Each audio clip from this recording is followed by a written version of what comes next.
सत श्री अकाल जी, स्वागत है तुहाडा सारिਆਂ ਦਾ। ਤੁਸੀਂ ਵੇਖ ਰਹੇ ਹੋ ਜੀ पंजाब हरियाणा हिमाचल। ਤੁਹਾਡੇ ਨਾਲ मैं अमृता गर्ग हाज़र हां लैके बुलेटिन पंजाब लाइव वायर ते आगाज़ इस वेले दे सब तो अहम सवाल दे नाल। कोरोना काल की शराब जरूरी। अज सब तो वध चिंताजनक तस्वीरां शराब दे दुकानां तो ठेकियां तो सामने आईयां। पंजाब हरियाणा अते चंडीगढ़ दे विच भी शराब दीयां दुकानां खुलियां ने। दिल्ली दे विच कई इलाकिਆਂ च लोकां दी भीड़ वेखण नूं मिली। लंबियां कतारां शराब दे ठेके दे बाहर विखाई दित्तियां। कुछ थावां ते सोशल डिस्टेंसिंग दा पालन कीता गया, पर ज्यादातर थावां ते भीड़ वध होण दे चलदिआं सोशल डिस्टेंसिंग दीयां धज्जियां उड़ गईआं। दिल्ली दे विच कई थावां ते दुकानां नूं बंद भी करवाउणा पिया। सो यकीनी तौर ते इह फैसला घातक सिद्ध हो सकदा है।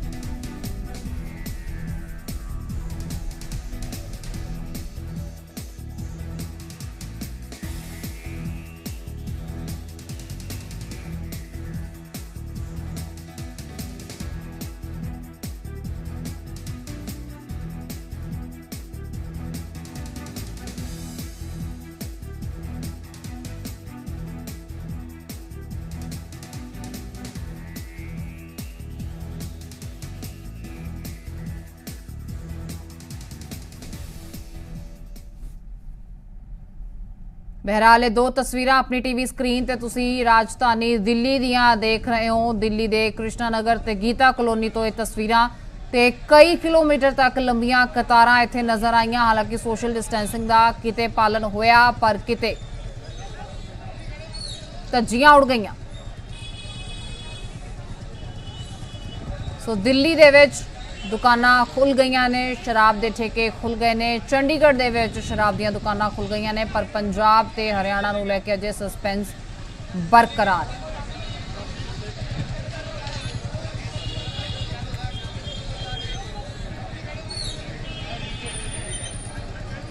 सो तस्वीरां ये जो सामने आईयां ने शराब दे ठेके खुलण तो बाद।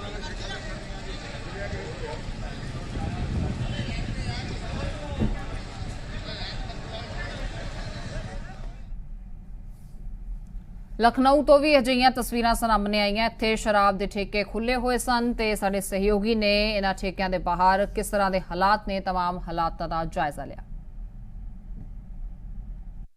उत्तर प्रदेश में आज से आबकारी विभाग की जो दुकानें हैं वो खोल दी गई हैं। जिला प्रशासन ने फिलहाल आबकारी दुकान के खोलने का जो समय है वो 10 बजे से लेकर शाम 7 बजे तक का रखा है। फिलहाल राजधानी लखनऊ की तमाम जो आबकारी विभाग की दुकानें हैं उनको खोल दिया गया है, और इस दौरान सोशल डिस्टेंसिंग भी जो है बहुत फॉलो की जा रही है। चूँकि दुकानों के ठीक बाहर वाइट रंग के स्पॉट बनाए गए हैं, जहाँ पर जो दुकान में जो ग्राहक पहुँच रहे हैं वो वहाँ पर खड़े रहेंगे। इस दौरान तमाम जो लोग हैं वो सुबह से ही लाइन में यहाँ पर खड़े हुए दिखाई पड़ रहे हैं। लंबी कतारें जो हैं वो दुकानों के बाहर आबकारी की दिखाई पड़ रही हैं। ऐसे में लगातार उत्तर प्रदेश में आर्थिक जो नुकसान है वो होता जा रहा था, और यही वजह थी कि यूपी सरकार ने ये निर्णय लिया था कि उत्तर प्रदेश में चाहे वो रेड जोन वाले ज़िले हों, चाहे ग्रीन वाले जोन वाले ज़िले हों या ऑरेंज जोन वाले, यहाँ हर जगह पर आबकारी विभाग की दुकानें खोली जाएंगी। लेकिन इसके लिए भी एक बहुत सख्त निर्देश है कि जो एकल दुकानें होंगी उन्हीं को ही खोला जाएगा, किसी भी हाल में मॉडल शॉप को नहीं खोला जाएगा। ऐसे में फिलहाल ये कहा जा सकता है कि आज सुबह 10 बजे से ये जो दुकानें हैं ये खुल गई हैं, और दुकानों के बाहर लंबी लंबी कतारें दिखाई पड़ रही हैं। कैमरामैन मनोज मिश्रा साथ विशाल लघुवंशी, जी मीडिया, लखनऊ।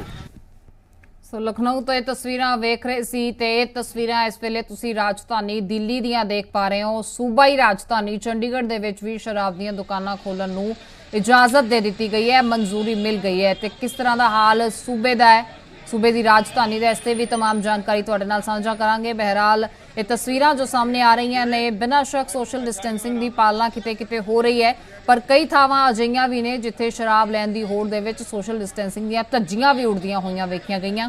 अजिहे दे विच कई दुकानां नूं बंद भी करवाउणा पिया। सो ये चिंतन का विषय भी है ते चिंता का विषय भी है। वेखना होएगा कि ये फैसला आने वाले समय दे विच इसी तरह बरकरार रखा जाएगा। मालिया सुधार दे लई शराब दीयां दुकानां खोलियां तां जरूर जा रही ने, पर की इस दे नाल आने वाले समय दे विच कोई वड्डा नुकसान तां नहीं हो जाएगा? ये बेहद अहम सवाल जो इस वेले साडे सामने खड़ा है।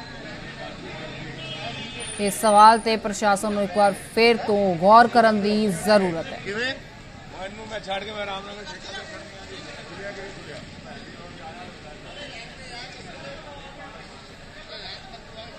ਤੁਹਾਨੂੰ ਦੱਸ ਦਈਏ ਕਿ ਜ਼ਰੂਰੀ ਦਿਸ਼ਾ ਨਿਰਦੇਸ਼ਾਂ ਦੇ ਨਾਲ ਹੀ ਇਹ ਸ਼ਰਾਬ ਦੇ ਠੇਕੇ ਖੋਲ੍ਹਣ ਦੀ ਇਜਾਜ਼ਤ ਦਿੱਤੀ ਗਈ ਹੈ, ਪਰ ਬਾਵਜੂਦ ਇਸ ਦੇ ਦਿਸ਼ਾ ਨਿਰਦੇਸ਼ਾਂ ਦੀਆਂ ਧੱਜੀਆਂ ਕਈ ਥਾਵਾਂ ਤੇ ਉਡਾਈਆਂ ਗਈਆਂ। ਇਹ ਤਸਵੀਰਾਂ ਤੁਸੀਂ ਦੇਖ ਰਹੇ ਹੋ ਕਿਸ ਤਰ੍ਹਾਂ ਬੰਦ ਕਰਵਾ ਦਿੱਤੀਆਂ ਗਈਆਂ ਕੁਝ ਦੁਕਾਨਾਂ। ਹਾਲਾਂਕਿ ਕਈ ਦੁਕਾਨਾਂ ਤੇ ਵਿਕਰੀ ਅਜੇ ਵੀ ਜਾਰੀ ਹੈ।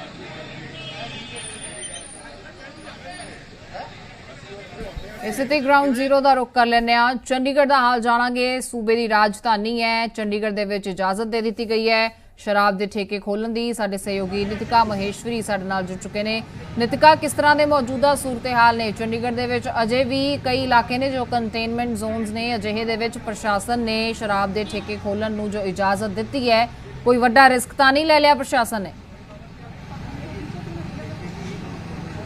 बिल्कुल ਤੁਹਾਨੂੰ ਦੱਸ ਦਈਏ ਕਿ ਅੰਮ੍ਰਿਤਾ ਜ਼ਰੂਰ ਪਰਮਿਸ਼ਨ ਦਿੱਤੀ ਗਈ ਸੀ, ਪਰ ਹਲੇ ਐਸੋਸੀਏਸ਼ਨ ਦਾ ਕਹਿਣਾ ਹੈ ਕਿ ਉਹ ਨਹੀਂ ਖੋਲਣਗੇ ਠੇਕੇ, ਕਿਉਂਕਿ ਹਲੇ ਐਕਸਾਈਜ਼ ਪਾਲਿਸੀ, ਕਿਉਂਕਿ ਜਦੋਂ ਐਕਸਾਈਜ਼ ਪਾਲਿਸੀ 31 ਮਾਰਚ ਨੂੰ ਖਤਮ ਹੁੰਦੀ ਹੈ, 1 ਅਪ੍ਰੈਲ ਨੂੰ ਜਿਹੜੀ ਇਹ ਸ਼ੁਰੂ ਹੁੰਦੀ ਹੈ। ਪਰ ਕਿਉਂਕਿ ਇਸ ਵਾਰ ਜਿਹੜਾ ਹੈ ਲੋਕਡਾਊਨ ਦੇ ਕਾਰਨ ਹਾਲੇ ਤੱਕ ਕਲੀਅਰ ਨਹੀਂ ਹੈਗਾ ਕਿ ਕਿੰਨੇ ਚ ਜਿਹੜੀ ਹੈ ਉਹਨਾਂ ਨੇ ਸ਼ਰਾਬ ਦੀ ਵਿਕਰੀ ਕਰਨੀ ਹੈ। ਇਸ ਲਈ ਫਿਲਹਾਲ ਅੱਜ ਜਿਹੜੇ ਨੇ ਠੇਕੇ ਸਵੇਰੇ ਕੁਝ ਖੁੱਲਣ ਜਾ ਰਹੇ ਸੀ, ਪਰ ਜ਼ਿਆਦਾਤਰ ਠੇਕੇ ਜਿਹੜੇ ਬੰਦ ਹੀ ਨੇ। ਹੁਣ ਸਾਰੇ ਠੇਕੇ ਬੰਦ ਕਰ ਦਿੱਤੇ ਗਏ ਨੇ। ਪਰ ਇਸ ਦੇ ਨਾਲ ਇਹ ਜ਼ਰੂਰ ਦਿਖਾ ਦਿੰਦੇ ਆ ਕਿ ਚੰਡੀਗੜ੍ਹ ਦੇ ਵਿੱਚ ਅੱਜ ਜਿਹੜੀਆਂ ਇੰਟਰਨਲ ਮਾਰਕੀਟ ਨੇ ਉਹ ਜ਼ਰੂਰ ਖੁੱਲ ਗਈਆਂ ਨੇ। 10 ਤੋਂ ਲੈ ਕੇ 6 ਵਜੇ ਤੱਕ ਇਹ ਮਾਰਕੀਟ ਖੁੱਲੀਆਂ ਰਹਿਣਗੀਆਂ। ਤੇ ਇਸ ਦੇ ਨਾਲ ਹੀ ਇਹ ਵੀ ਤੁਸੀਂ ਦੇਖ ਸਕਦੇ ਹੋ ਕਿ ਆਡ ਇਵਨ ਫਾਰਮੂਲਾ ਜਿਹੜਾ ਅਪਣਾਇਆ ਗਿਆ, ਇੱਕ ਦੁਕਾਨ ਖੁੱਲੀ ਹੈ ਤਾਂ ਇੱਕ ਬੰਦ ਹੈ। ਪਰ ਜ਼ਿਆਦਾਤਰ ਜਿਹੜਾ ਰਸ਼ ਹੈ ਉਹ ਸਟੇਸ਼ਨਰੀ ਦੀ ਦੁਕਾਨਾਂ ਤੇ ਦੇਖਣ ਨੂੰ ਮਿਲ ਰਿਹਾ ਹੈ, ਕਿਉਂਕਿ ਜਿਨ੍ਹਾਂ ਦੇ ਘਰ ਬੱਚੇ ਨੇ ਉਹਨਾਂ ਨੇ ਸਾਮਾਨ ਖਰੀਦਣਾ, ਬੁੱਕਸ ਖਰੀਦਣੀਆਂ ਹੈ, ਕਿਉਂਕਿ ਆਨਲਾਈਨ ਕਲਾਸਿਸ ਸ਼ੁਰੂ ਹੋ ਗਈਆਂ ਨੇ। ਪਰ ਬੁੱਕਸ ਖਰੀਦਣ ਵਾਸਤੇ ਲੋਕ ਜਿਹੜੇ ਬਾਹਰ ਨਹੀਂ ਆ ਪਾ ਰਹੇ ਸੀ। ਉਹਨਾਂ ਦਾ ਕਹਿਣਾ ਸੀ ਕਿ ਇਹ ਸਾਡੇ ਲਈ ਅਸੈਂਸ਼ੀਅਲ ਆਈਟਮਸ ਨੇ, ਜਿਸ ਦੇ ਕਾਰਨ ਤੁਸੀਂ ਦੇਖ ਸਕਦੇ ਹੋ ਕਿ ਸਟੇਸ਼ਨਰੀ ਦੀ ਦੁਕਾਨਾਂ ਦੇ ਬਾਹਰ ਜ਼ਰੂਰ ਜਿਹੜੀ ਹੈ ਲੰਬੀ ਲਾਈਨਾਂ ਲੱਗੀਆਂ ਹੋਈਆਂ ਨੇ। ਫਿਲਹਾਲ ਇਹ ਵੀ ਤੁਸੀਂ ਦੇਖੋਗੇ ਕਿ ਦੁਕਾਨ 'ਚ ਇੱਕ ਹੀ ਜਣਾ ਜਿਹੜਾ ਬਾਹਰ ਆ ਕੇ ਡੀਲ ਕਰ ਰਿਹਾ, ਬਾਕੀ ਸਾਰੇ ਅੰਦਰ ਨੇ। ਜਿਹੜੇ ਨਿਰਦੇਸ਼ ਐਡਮਿਨਿਸਟ੍ਰੇਸ਼ਨ ਨੇ ਦਿੱਤੇ ਉਸ ਨੂੰ ਫੋਲੋ ਕਰਨ ਦੀ ਕੋਸ਼ਿਸ਼ ਕੀਤੀ ਗਈ ਹੈ। ਪਰ ਲੋਕਾਂ ਦਾ ਸਾਫ਼ ਤੌਰ ਤੇ ਇਹ ਕਹਿਣਾ ਹੈ ਕਿ ਜ਼ਿਆਦਾਤਰ ਸਟੇਸ਼ਨਰੀ ਤੇ ਗਰੋਸਰੀ ਦਾ ਹੀ ਸਮਾਨ ਜਿਹੜਾ ਹੈ ਜ਼ਰੂਰਤ ਉਹਨਾਂ ਨੂੰ ਪੈ ਰਹੀ ਹੈ। ਇਸ ਦੇ ਨਾਲ ਹੀ ਮਾਰਕੀਟ ਦੀ ਹੋਰ ਤਸਵੀਰਾਂ ਤੁਹਾਨੂੰ ਦਿਖਾ ਦਿੰਦੇ ਆ ਕਿ ਚਾਹੇ ਉਹ ਕੱਪੜਿਆਂ ਦੀ ਦੁਕਾਨ ਹੋਵੇ, ਬੈਗਸ ਦੀ ਦੁਕਾਨ ਹੋਵੇ, ਜਾਂ ਫਿਰ ਗਰੋਸਰੀ ਦੀ ਤਾਂ ਪਹਿਲਾਂ ਤੋਂ ਹੀ ਖੁੱਲੀ ਸੀ, ਜੁਐਲਰੀ ਦੀ ਦੁਕਾਨ ਹੋਵੇ, ਉਹ ਵੀ ਸਾਰੀਆਂ ਖੁੱਲ ਗਈਆਂ ਨੇ। ਪਰ ਅੱਜ ਈਵਨ ਨੰਬਰ ਵਾਲੀਆਂ ਜਿਹੜੀਆਂ ਨੇ ਦੁਕਾਨਾਂ ਖੁੱਲੀਆਂ ਹੋਈਆਂ ਨੇ, ਕੱਲ ਓਡ ਨੰਬਰ ਵਾਲੀਆਂ ਜਿਹੜੀਆਂ ਖੁੱਲਣਗੀਆਂ। ਇਸ ਦੇ ਨਾਲ ਹੀ ਸਭ ਤੋਂ ਵੱਡੀ ਜਿਹੜੀ ਪਰੇਸ਼ਾਨੀ ਲੱਗ ਰਹੀ ਸੀ ਉਹ ਸੀਗੀ ਕਿ ਕਾਰਾਂ ਜਿਹੜੀਆਂ ਨੇ ਉਹ ਅਲਾਓ ਕਰ ਦਿੱਤੀਆਂ ਗਈਆਂ ਨੇ, ਬਾਈਕਸ ਅਲਾਓ ਕਰ ਦਿੱਤੀਆਂ ਗਈਆਂ ਨੇ, ਯਾਨੀ ਕਿ ਜਿਹੜੇ ਵਾਹਨ ਨੇ ਲੋਕ ਅੱਜ ਲੈ ਕੇ ਬਾਹਰ ਨਿਕਲ ਸਕਦੇ ਨੇ। ਆਡ ਇਵਨ ਫਾਰਮੂਲਾ ਜਿਹੜਾ ਇਸ ਤੇ ਨਹੀਂ ਅਪਲਾਈ ਹੋ ਰਿਹਾ। ਇਹੀ ਕਾਰਨ ਹੈ, ਤੁਸੀਂ ਦੇਖੋਗੇ ਕਿ ਇਹ ਪਾਰਕਿੰਗ ਜਿਹੜੀ ਕਾਫੀ ਦਿਨਾਂ ਤੋਂ ਖਾਲੀ ਸੀ, ਸੈਕਟਰ 19 ਦੀਆਂ ਤਸਵੀਰਾਂ ਅਸੀਂ ਤੁਹਾਨੂੰ ਦਿਖਾ ਰਹੇ ਹਾਂ ਅੰਮ੍ਰਿਤਾ ਜੀ। ਅੱਜ ਸਾਰੀ ਪਾਰਕਿੰਗ ਫੁੱਲ ਹੈ, ਕਿਉਂਕਿ ਲੋਕਾਂ ਨੂੰ ਜਿਹੜੀ ਹੈ ਰਿਲੀਫ ਮਿਲੇ, ਰਿਲੈਕਸੇਸ਼ਨ ਮਿਲੇ, ਜਿਸ ਦੇ ਕਾਰਨ ਲੋਕ ਜਿਹੜੇ ਲਗਾਤਾਰ ਹੁਣ ਘਰਾਂ ਤੋਂ ਬਾਹਰ ਨਿਕਲ ਰਹੇ ਨੇ। ਜਿਹੜਾ ਸਮਾਨ ਉਹਨਾਂ ਨੇ ਖਰੀਦਣਾ ਹੈ ਅੱਜ ਉਹ ਖਰੀਦਣ ਲਈ ਬਾਹਰ ਨਿਕਲੇ ਨੇ। ਜੀ ਅੰਮ੍ਰਿਤਾ ਜੀ।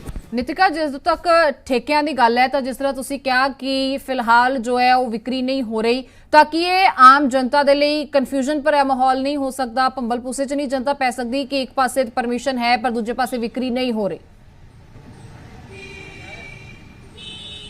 जी बिल्कुल ਤੁਹਾਨੂੰ ਦੱਸ ਦਈਏ ਕਿ ਲੋਕ ਜਿਹੜੇ ਕਨਫਿਊਜ਼ ਜ਼ਰੂਰ ਨੇ। ਤੇ ਤੁਹਾਨੂੰ ਦੱਸ ਦਈਏ ਅੰਮ੍ਰਿਤਾ, ਬਹੁਤ ਸਾਰੇ ਲੋਕ ਜਿਹੜੇ ਨੇ ਪੰਚਕੂਲਾ ਤੇ ਮੋਹਾਲੀ ਤੋਂ ਆ ਵੀ ਰਹੇ ਸੀ, ਬਿਲਕੁਲ, ਕਿਉਂਕਿ ਉਹਨਾਂ ਨੂੰ ਲੱਗ ਰਿਹਾ ਸੀਗਾ ਕਿ ਨਾ ਤਾਂ ਪੰਚਕੂਲਾ 'ਚ ਮਿਲ ਰਹੀ ਹੈ ਸ਼ਰਾਬ ਤੇ ਨਾ ਹੀ ਮੋਹਾਲੀ ਦੇ ਵਿੱਚ ਮਿਲ ਰਹੀ ਹੈ, ਜਿਸ ਦੇ ਕਾਰਨ ਉਹਨਾਂ ਨੂੰ ਲੱਗ ਰਿਹਾ ਸ਼ਾਇਦ ਚੰਡੀਗੜ੍ਹ 'ਚ ਮਿਲਦੀ ਹੋਏਗੀ, ਤੇ ਉਹ ਇਸ ਸਾਈਡ ਆ ਵੀ ਰਹੇ ਸੀ। ਪਰ ਤੁਹਾਨੂੰ ਦੱਸ ਦਈਏ ਕਿ ਫਿਲਹਾਲ ਇਹ ਜਿਹੜੀ ਪਿਕਚਰ ਕਲੀਅਰ ਕਰਨ ਦੀ ਜ਼ਰੂਰਤ ਹੈ ਕਿ ਆਖਿਰ ਕਦੋਂ ਤੱਕ ਜਿਹੜੇ ਠੇਕੇ ਖੁੱਲਣਗੇ, ਤਾਂ ਕਿ ਲੋਕ ਜਿਹੜੇ ਨੇ ਇਸ ਤਰ੍ਹਾਂ ਕਨਫਿਊਜ਼ ਨਾ ਹੋਣ। ਪਰ ਇੱਕ ਦੋ ਲੋਕਾਂ ਨੇ ਇੱਥੇ ਜ਼ਰੂਰ ਗੱਲ ਕਰ ਲੈਣੇ ਜਿਹੜੇ ਬੁੱਕਸ ਖਰੀਦਣ ਵਾਸਤੇ ਆਏ ਨੇ।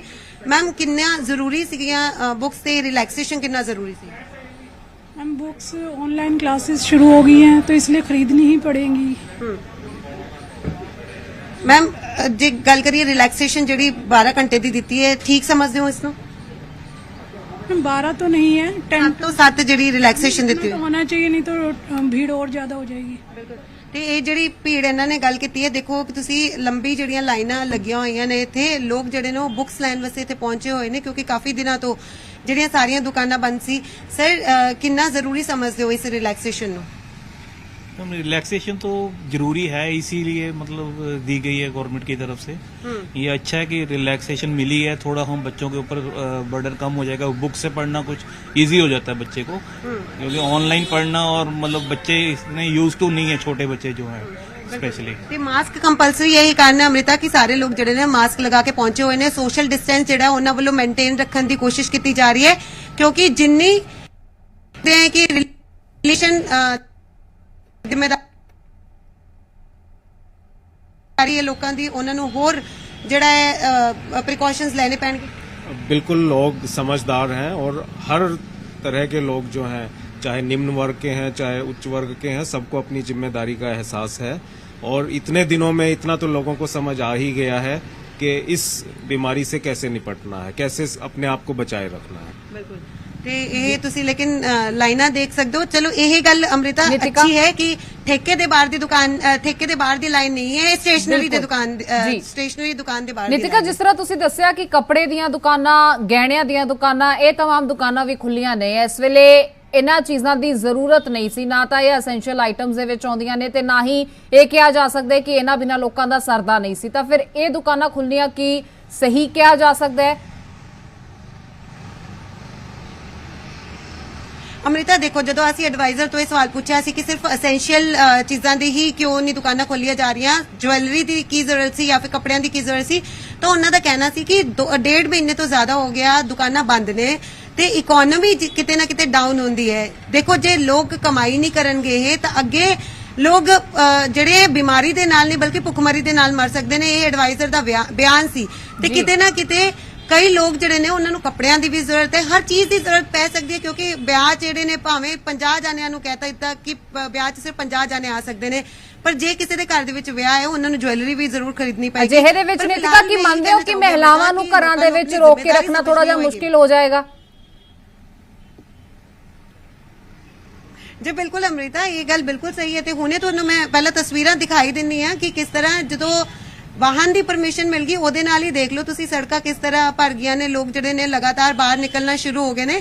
ਦੇਖੋ, ਪ੍ਰਸ਼ਾਸਨ ਦੇ ਇਸ ਡਿਸੀਜਨ ਨੂੰ ਦੋ ਕਹਿ ਸਕਦੇ ਆ ਕਿ ਮਿਕਸ ਜਿਹਾ ਰਿਸਪੌਂਸ ਮਿਲਿਆ। ਕੁਝ ਲੋਕਾਂ ਨੇ ਪ੍ਰਸ਼ਾਸਨ ਦੇ ਇਸ ਜਿਹੜੇ 12 ਘੰਟੇ ਦੇ ਰਿਲੀਫ ਨੂੰ ਸਹੀ ਦੱਸਿਆ, ਕਈਆਂ ਨੇ ਗਲਤ ਦੱਸਿਆ, ਪਰ ਇਹ ਵੀ ਦੇਖਣਾ ਹੋਵੇਗਾ ਕਿ ਹੁਣ ਲੋਕ ਕਿੰਨੀ ਜ਼ਿੰਮੇਵਾਰੀ ਸਮਝਦੇ ਨੇ, ਕਿਉਂਕਿ ਪ੍ਰਸ਼ਾਸਨ ਨੇ ਜੇ ਅਜਿਹਾ ਕਦਮ ਚੁੱਕਿਆ ਹੈ ਸਿਰਫ ਲੋਕਾਂ ਦੀ ਭਲਾਈ ਲਈ ਚੁੱਕਿਆ ਹੈ ਕਿ ਲੋਕਾਂ ਦੇ ਘਰਾਂ 'ਚ ਜੇ ਕੋਈ ਸਮਾਨ ਖਤਮ ਹੈ ਜਾਂ ਕਿਸੇ ਚੀਜ਼ ਦੀ ਜ਼ਰੂਰਤ ਹੈ ਉਹ ਮਾਰਕੀਟ ਦੇ ਵਿੱਚ ਆ ਕੇ ਲੈ ਲੈਣ, ਪਰ ਹੁਣ ਲੋਕਾਂ ਨੂੰ ਆਪਣੀ ਜ਼ਿੰਮੇਵਾਰੀ ਕਿਤੇ ਨਾ ਕਿਤੇ ਸਮਝਣੀ ਪਏਗੀ।